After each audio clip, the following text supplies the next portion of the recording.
Greetings, it's I, Tantus Dracovin, Lord and Emperor of the Dracovin Empire. Welcome. It is time for Gathering the Roll, the only news program supported by the Empire. Exciting and fantastic news from the worlds of Magic the Gathering and role-playing games such as Dungeons & Dragons, Shadowrun, and Pathfinder.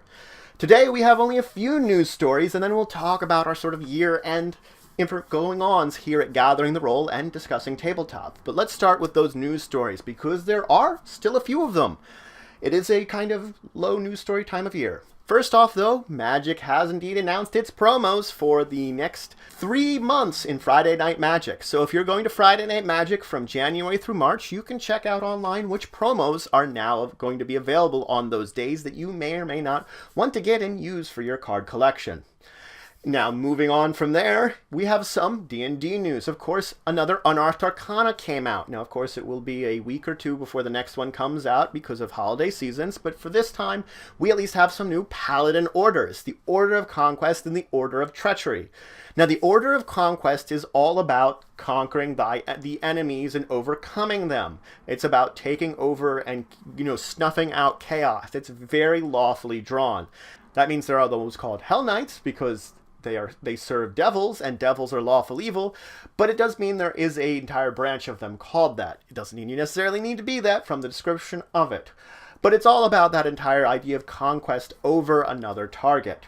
The other one is the Order of Treachery, otherwise known as the Blackguard. Now, you could be an Order of Treachery on your own, or should you do something to fall from grace from your previous order, it is an option that you can talk with your DM about to possibly then move into being an Order of Treachery, that you're now a Blackguard, a fallen paladin, effectively.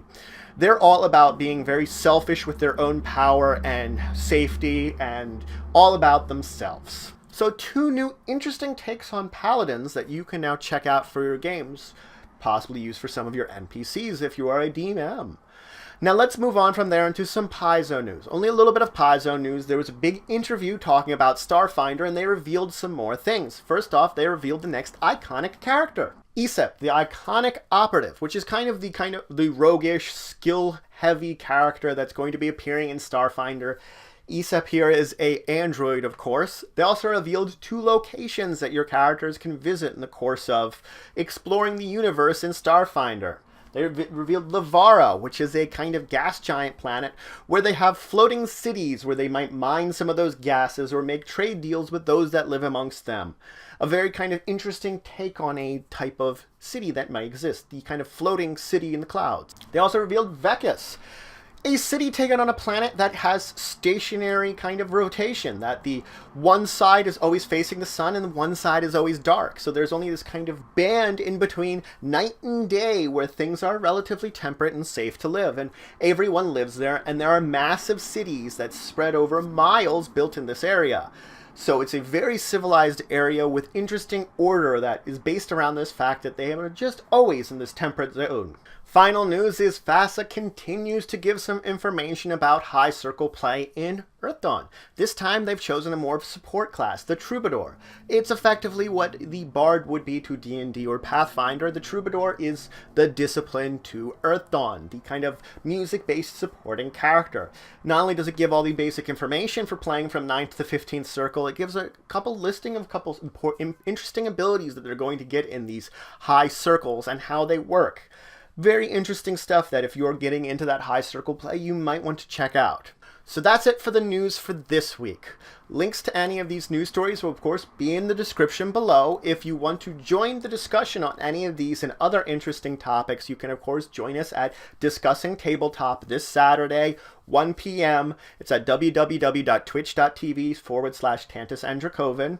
Once you are there, we, of course, will be discussing these stories, and we'll be moving towards our year-end wrap, talking about a couple of things that we liked that came out during the course of this year, talking about some of the adventures that we ran, all things like that. We're going to probably move into some year-end wrap-based stories for next week's Gathering the Roll too. Depending on the news story, I might add something in. Just letting you know ahead of time, it will probably be a end-of-the-year show for that one too. Leading into next year when we can hopefully have some great and exciting new things coming out in the worlds of role-playing games and tabletop card games and such. So remember to, of course, like, subscribe, and share the news. If you have any questions about any of these stew stories that you want answered in short form, or nothing that we have any kind of major discussions, then you of course can ask it below. If it's anything major discussion, you can also ask it below and we can discuss it either here or on Discussing Tabletop this Saturday.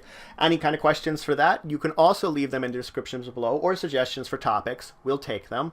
If you have anything else you'd want to discuss just about the generalized programming on this channel, anything like that, just remember, description below, and we'll talk with them the best of our abilities. But if you want to show extra support for the channel, you can always check out my Patreon, link to the description below. But regardless, until the next time, I bid you farewell.